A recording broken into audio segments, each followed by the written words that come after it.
दिवसात रात्रभर जागून त्याची काळजी करून कष्ट करणारे सगळ्यांच्या कृपाशीर्वादाने व तसेच झेंडे महाराज व बांगर सर यांच्या परिचयातून मी जयहरी महाराज नागरगोजे ही प्रवचन सेवा माझ्याकडे आली आहे. ही प्रवचन सेवा ईश्वरी ताईंकडे होती, पण त्यांना जामखेडमध्ये एक काम आलं म्हणून ते तिथं गेले. म्हणून त्यांनी ही प्रवचन सेवा त्यांच्या छोट्या भावाला म्हणजे मला पार पाडण्यास सांगितलं आहे.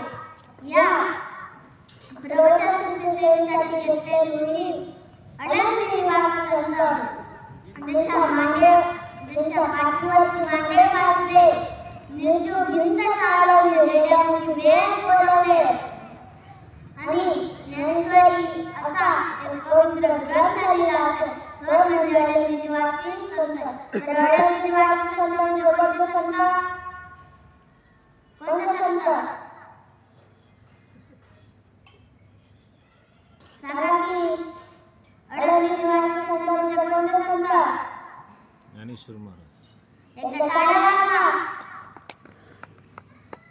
पण ज्ञानेश्वर माऊली यांना आपल्याला या ओवीमधून नेमकी सांगायचं तर काय? चंद्र तेथे चंद्रिका, शंभ तेथे अंबिका, संत तेथे विवेकासने की जय. चंद्र तेथे चंद्रिका म्हणजे चंद्र असतो तिथंच चांदण्या असतात.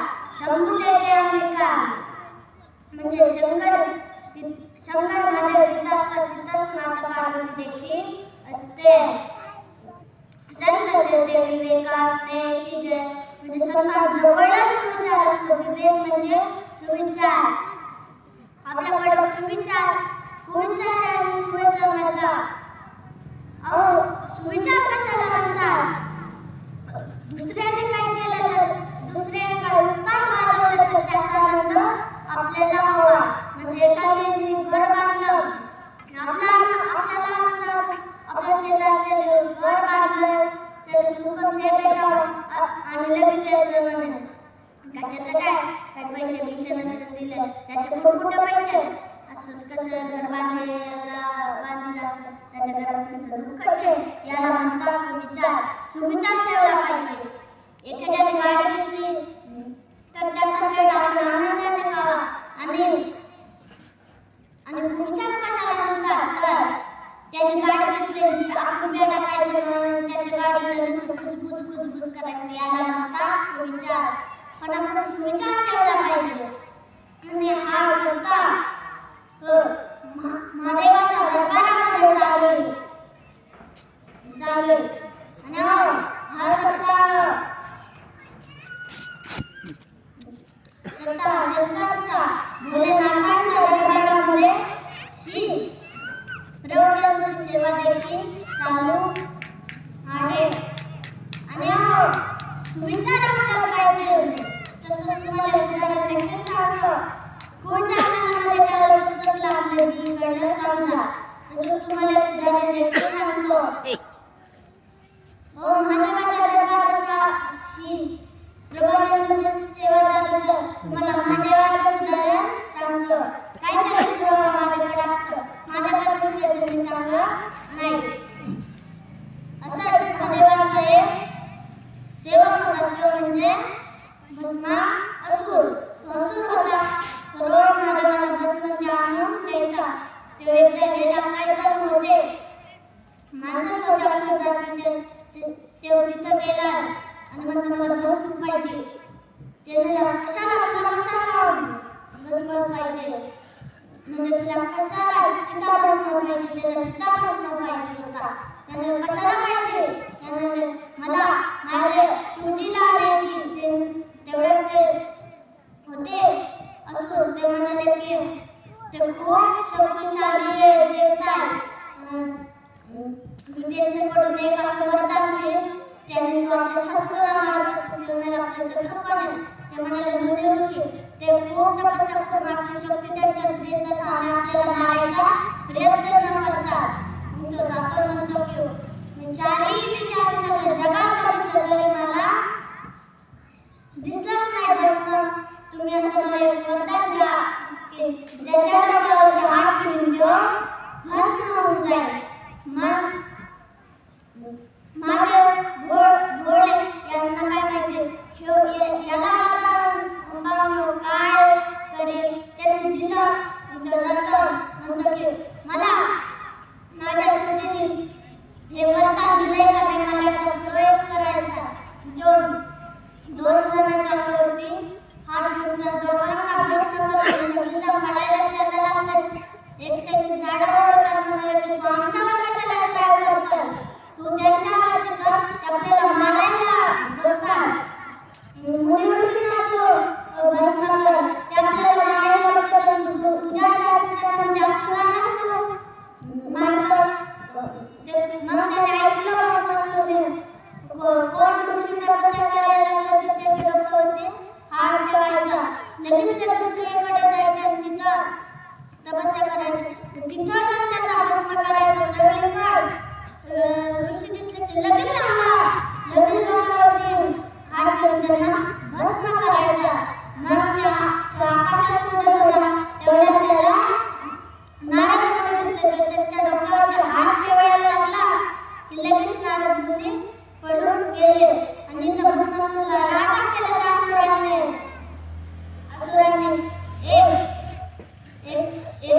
एक राजा होता, त्याचा दरबाराचा राजा, त्याला मारून टाकलं. तो जात होता एका सैनिकाला सांगितलं हा असुर आहे, त्याला कसं मारायचं. त्याला मारण्याचा निर्णय घेतला. लगेच भस्मासुर आला आणि तिथं कुणाच्या अंगावरती हात ठेवून लागला. सगळ्याकडे भस्म केलं. तेवढ्यात एक राजाचा मुलगा येतो, म्हणतो की मी आजपर्यंत जीवन देतावा हे राजा असुरांची होऊ शकत नाही. तो त्याला भस्म करून टाकतो. त्याची बायको होती. मग ते रडायला लागतील. मग त्याने सुंदर तुम्हाला समोर लग्न करशील का. तो तिला म्हणतो भस्मासुर. तेवढे ती म्हणते माझ्या डोक्यावरती हात ठेवून मला भस्म करते नाही, मी तुला नाही करणार. मग ती स्त्री होती ती त्याच्या नवऱ्याची ती तलवार घेऊन स्वतःची हत्या करून घेते. सगळ्या तिचा राजा देव झाला. नारद मुनी हे येऊन महादेवांना सांगतात. तुमचा तो सेवक ते वरदान लावून कुणाला मारायला लागतो, ऋषी मुनींना मारतो, कुणाला पण मारतो. तेवढ्या कसं काय कुणाविषयी बात करतो, कुणाविषयी तू बोलतो. तेवढ्या नारद मुनी म्हणतात की तुम जानते हुए भी भूल जाते इसलिए शब्द तुमको भोलेनाथ कहते हैं. ते म्हणाले की मी भस्मासुर विषयी बात करतो. मग महादेवाने त्याने तुला काय कष्ट दिला. तेवढ्यात ते म्हणले की माझ्या डोक्यावरती तो हात ठेवायला गेला, नंतर इथं पडून आलो. त्याने कसं काय. मग त्याने खरं सांगितलं कुणाच्या डोक्यावरती हात ठेवतो, काय करतो. मग महादेवांना आला राग. मग ते त्याला बोलतात भस्मासुर त्वरित उपस्थित हो जा. मग तो लगेच तिथं येतो, उपस्थित होतो. म्हणतो की आणि ते म्हणतो सुंदर कोण मी सगळं स्वर्गाला त्याला भस्म करून माझे राजकुमारी बनवणार. तेवढ्या महादेवाला राग येतो. म्हणतो की माझ्या अंगाने मी तुला भस्म करून टाकेन. तेवढ्या भस्मासुर म्हणतो आधी तुम्ही भस्म करायचं काम करत होता, आता भस्म करायचं काम मी करतोय. मग महादेवांच्या डोक्यावरती हात ठेवायला गेला. त्यांनी त्याला वरदान दिले, त्यांच्याच डोक्यावर. तेवढ्यात नारद मुनी म्हणतात महादेव भोलेनाथ तुम्ही पडून जा. तिकडे पडले भस्मासुर त्यांचा विचार काही सोडीनाच. मग तेवढ्यात ते विष्णुदेवांना सांगितलं नारद मुनीने. त्याने एका स्त्रीचा म्हणजे मोहिनीचा अवतार घेतला आणि महादेवाने वृक्ष म्हणजे झाडाचा अवतार घेऊन टाकले. आणि तेवढ्या भस्मासुरचं प्रेम उतरलं आणि म्हणाले की तू माझ्या संग विवाह करशील का. तेवढा मोहिनीचा अवतार घेतलेला भगवान विष्णूने. मग ते म्हणले की मी करीन पण एका कोण करू शकेल त्याच्या पुढं आपण नृत्य करायचं देवाचा नियम आहे. म्हणजे कोणतं कल्पवृक्ष महादेवाने ते झाड त्या झाडाचं रूप घेतलेलं ते तिथंच जातात आणि म्हणतात, हे माझं वर्ग वृक्ष आहे. महादेवांना तरी कळायला पाहिजे हिने कसं म्हणजे याने कसं मारलं याला. मग ते नृत्य करायला चालू होता. 20-30 मिनिटं झाले नुसतं नृत्य करीत होते. भस्मासूर एवढा झाला नाचता. मग मोहिनीने आपला हात आपल्याच डोक्यावरती ठेवला. भस्मासूरने देखील आपला हात आपल्या डोक्यावरती ठेवला आणि भस्मासूर स्वतःच भस्म झाला. मग तेव्हा महादेव म्हणतात की आता मी असं कुणालाच वरदान देणार नाही. मी त्याची परीक्षा घेणार. ते माझं खरं मला वाटतं त्याच्यावर ते चांगलं काम करेल वरदान पाहून मी त्याची परीक्षा घेणार. तो परीक्षेत पास झाला तरच मी त्याला वरदान देणार, नाहीतर मी निघून जाणार मी त्याला वरदानच देणार नाही. अहो भस्मासूरमध्ये कोणता विचार होता? विचार म्हणून त्या भस्म झाला. तसंच तुम्हाला अजून देखील उदाहरण सांगतो. अहो एक दवाखाना होता, नवीन दवाखाना काढलेला. त्याचा डॉक्टर होता. त्या दवाखान्यात एक पण गिऱ्हाईक येत नव्हतं. डॉक्टरने बाहेर एक असे पोस्टर लावलं की तुम्ही आला आणि तुमचं दुखणं बरं केलं तर तुम्ही मला 500 रुपये द्यायचे. मी तुमचं दुखणं बरं नाही करू शकलो तर तुम्ही मला 1000 रुपये द्यायचे. मग असं झालं.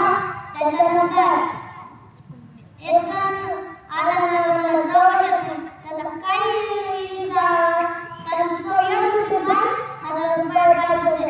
काय दिलं तरी म्हणायचं चव नाही येत, काय चव येत असून सुद्धा नाही येत करायचा. साखर दिली तर म्हणायची लय गोड चवच आहे ना असं तो म्हणायचा.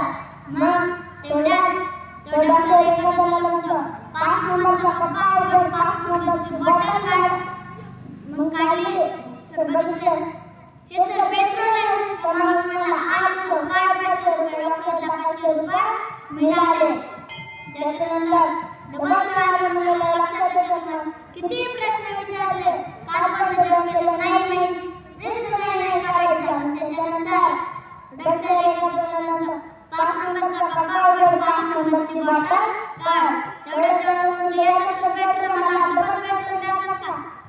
हाय लक्षात काढ 500 रुपये. मग डॉक्टरला 1000 रुपये मिळाले. त्याच्यानंतर आंधळे बनून जातो म्हणतो की मला दिसतच नाही. त्याच्यानंतर ते डॉक्टर म्हणाले की माझ्याकडे त्याचं औषध नाहीये, काही उपाय माझ्याकडे त्याचा नाही देणारे काढा 1000 रुपये. मग डॉक्टर 1000 रुपये देतो पण नकली नोट देतो. बाहेर गेलो तर नकली आहे. तो डबल आज जातो चष्मा काढून नकली आहे. त्याला दिसलं तुला काढ 500 रुपये. मग 1000 रुपयाच्या नादात 1500 रुपये गेले. त्या माणसा कोणता विचार होता तर तो विचार होता म्हणून मनामध्ये विचार नका ठेवू. विचारने आपले काम आपलं काही बिघडू शकतं. तसंच तुम्हाला अजून एक उदाहरण देखील सांगतो. संत बाळूमामा महादेवाचाच अवतार. मग संत बाळूमामा झोपलेले होते. तर संत बाळूमामा जवळ कोणता विचार आहे सांगा की झेंडे महाराज कोणता विचार होता? वैवाहिक सुविचार. त्यांच्याजवळ होता सुविचार. आणि काही चोर तिथं चोरी करायला येणार होते. पण त्याच्यानंतर ते कसवाड्याखाली बसले म्हणाले की तू त्यांचे शेळ्या बकऱ्या आणि एका जण सांगतो घोडे तू त्यांचे घोडे पडव आणि त्यांच्याकडं मेंढ्या 1200 मेंढ्या होत्या, 15 घोडे होते आणि काही बायकांच्या अंगावरती सोन्याचे चांदीचे दागिने होते. ते ठरवतात जातात लगेच हे 33 कोटी देवतांनी हे बाळूमामाने सांगितलं. त्यांच्या मनामध्ये लगेच कळालं. त्याच्यानंतर ते उठले आपली काठी अशी गोल फिरवली. ते एका झाडाखाली त्यांनी ते ठरवलं. त्या झाडावरती ते नुसतं गोल फिरत राहिले. उलटी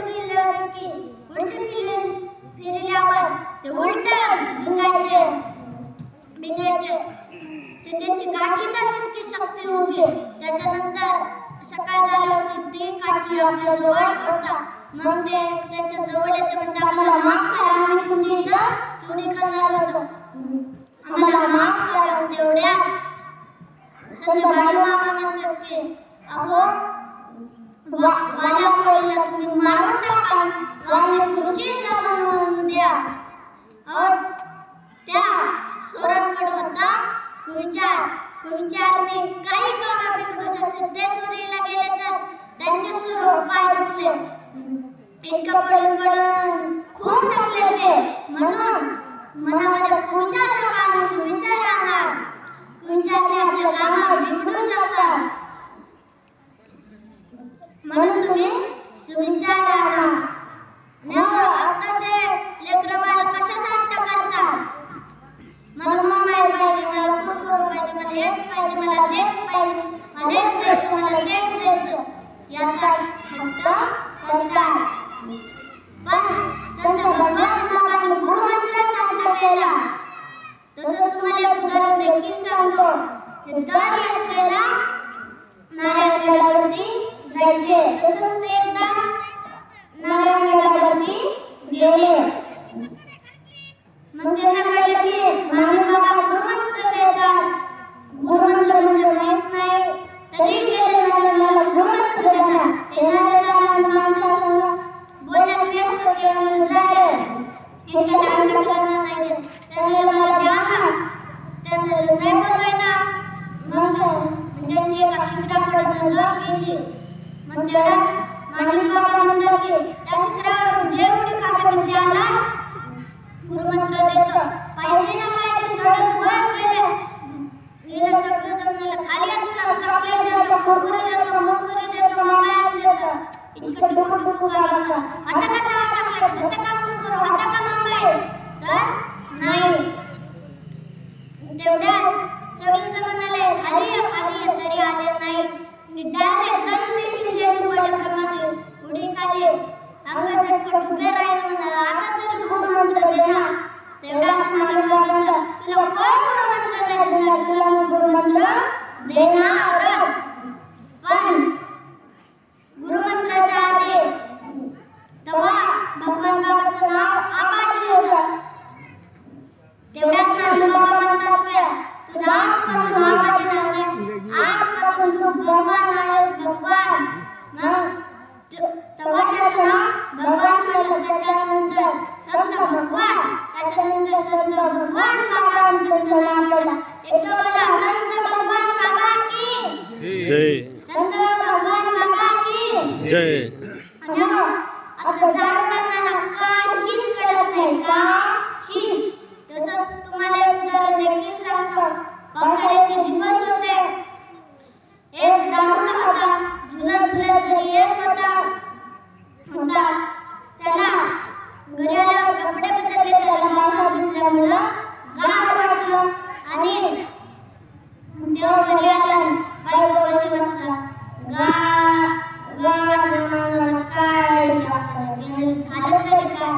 त्याला पुढचं आलं गावातल्या माणसाला काय विचारतात, त्याने झालं तरी काय? त्याला गावातल्या माणसाला काहीच कळत नाही. त्याने जाऊन झालं तरी काय? मग त्याला आठवलं सरपंच गेला असं गाव गेला असतं का? गाव काय घेऊन बसले? मला रामदार किल्ला ना तालुका गेला असता तालुका गाडीवर नाही जमायचं. जर खासदार गेला असता जिल्हा गेला असता जिल्ह्यावरच काय काम नसतं. जर मुख्यमंत्री गेला असता ना लाडकी बहीण नाही, लाडका भाऊ नाही, लाडका दारोगा योजना काढली असती, लाडका दारोगाहून मुख्यमंत्रीवरच नाही आपण राज्यावरतीच नाही थांबायचं. आज पंतप्रधान गेला असता ना देश बदलेला असता देश. त्याच्या बायकोला आणारा पुकार घेतली, खाली आपटीली म्हणाले अरे तू निघाला गाव बदलायला, तालुका बदलायला, जिल्हा बदलायला, राज्य बदलायला, देश बदलायला. पहिल्यांदा तुझं धोतर म्हणून माझं पत्ता टाकले तेव्हा पहिल्यांदा बदल. असे दारू पिल्याने हात होतात म्हणून दारू पिऊ नका. तसंच तुम्हाला एक अजून देखील उदाहरण सांगतो. एक होता मुलगा, त्यांनीच नाटक करत मला चॉकलेट पाहिजे, मला चॉकलेट पाहिजे. वडील म्हणाले नको चॉकलेटनी दात पडतात तरी म्हणायचे मला चॉकलेट पाहिजे मला चॉकलेट पाहिजे. त्याच्यानंतर वडिलांनी दोन चॉकलेट घेऊन दिले. त्याच्यानंतर त्यांनी एक चॉकलेट खाल्लं दुसरं चॉकलेट खायला गेले तर ते लगेच चिखलात पडलं. ते उचलायला गेला तर लगेच आई म्हणते ते उचलू नको ते चीज झाल्याचे आपण दुकानातून नवीन घेऊ. आई एक चॉकलेट घेऊन त्याला देते मग ते पण खाऊन टाकतो. त्याच्यानंतर वडील येत असतात. त्याच्यानंतर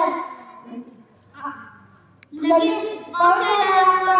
वडीलचा पाय घसरून ते खाली आपटतात. तेवढ्यात आई उचलायला जाते. तेवढ्यात मुलगा आई पप्पाला नको आई पप्पाला नको पप्पा खाली पडले पप्पा चीज आल्याचे आपण दुकानातून नवीन पप्पा घेऊ आपण दुकानातून नवीन पप्पा घेऊ. समजलं नाही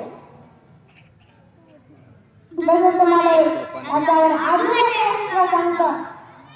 एक जण उन्हात उभा होता. तेवढ्यात त्याची आई म्हणते की अरे उन्हात नको थांबूस घाम येतोय. तेवढ्यात तो मुलगा म्हणता अगं घाम येतोय तेव्हा उन्हामध्ये वाढतोय. तर उन्हामध्ये घाम येत असतो का? उन्हामध्ये घाम वाढतो. सांगा की येतो का वाढतो? येतो घाम येतो तो उन्हामध्ये घाम वाढवण्यासाठी थांबलेला. आई वडिलांची सेवा करा. आई वडिलांच्या पायापाशी संपूर्ण विश्व सांभाळलेला असतो. त्यानंतर एक छोटंसं पिटुकला महाराज काही सांगतो तुम्हाला उदाहरण देखील सांगतो. गणपतीचा भाऊ कोण? सांगा की गणपतीचा भाऊ कोण? आणि आई वडील मग गणपती कार्तिक दोघं भाऊ तर दोघं खेळत होते. तेवढ्या दोघांच्या खेळला वाद झाला. मी शक्तिशाली मग ते महादेवांकडे जातात म्हणतात आमच्या दोघांपैकी शक्तिशाली कोण? ते नारद मुनीला बोलवतात आणि नारद मुनी म्हणतात मला तुमच्या दोघांपैकी कोण शक्तिशाली माहीत नाही पण असं का पृथ्वीला ते 3 लेणे काढून नये ते सर्वात शक्तिशाली असं बोलतात. कार्तिक स्वामी लगेच वर बसून जातात आणि आपले गणपती बाप्पा इकडं तिकडं बघत बसतात. त्यांचं मन कोणतं? छोटूसा दुखला उंदीर नामे याच्यावर बसून बसतात. पृथ्वी प्रदक्षिणा होणार आणि एक नाभियुक्त आठवलेली. मग ते त्यांचे आई वडील तिथं बसलेले त्यांची पूजा करतात. त्यांना 3 येडे घालतात आणि त्यांना साष्टांग नमस्कार घालतात. साष्टांग नमस्कार म्हणजे असं आपलं शरीर आहे त्याच्यातल्या 8 अंगाच्या बिनाला टेकून नमस्कार केला जातो. त्याला साष्टांग नमस्कार म्हणतात. आपल्या गणपती बाप्पाने बसला. तेवढ्यात कार्तिक स्वामी येतात म्हणतात आज मी जिंकलो. कार्तिकेय जिंकला म्हणण्याच्या आताच गणपती बाप्पा पुढे येतात म्हणतात दादा जिंकलाच नाही मी जिंकलो. सगळे जण म्हणाले तू कसा जिंकला? तू गेलाच नाही. तेवढ्यात ते म्हणतात की गणपती बाप्पा म्हणतात आपल्या म्हणजे आई वडिलांच्या पायापाशी संपूर्ण विश्व सांभाळलेलं असतं. म्हणजे मी त्यांना 3 वेळा घातलं ते सगळं विश्वालाच ना मग त्यांना वाटतं मोठं ते घातलेलं. तेवढ्यात ते म्हणतात की ती गणपतीची युक्ती आहे ती अगदी बरोबर आहे आणि गणपतीच जिंकला. म्हणून आपल्या आई वडिलांच्या पायापाशी संपूर्ण विश्व सांभाळलेलं असतं म्हणून त्यांना सांभाळा. त्यांना वृद्धाश्रमामध्ये टाकू नका. त्यांची काळजी घ्या. तुम्ही देखील बसून थकला असाल आणि तुमच्या पायाला मुंग्या असतात. म्हणून ही माझी प्रवचन सेवा मी याच ठिकाणी समाप्त करतो.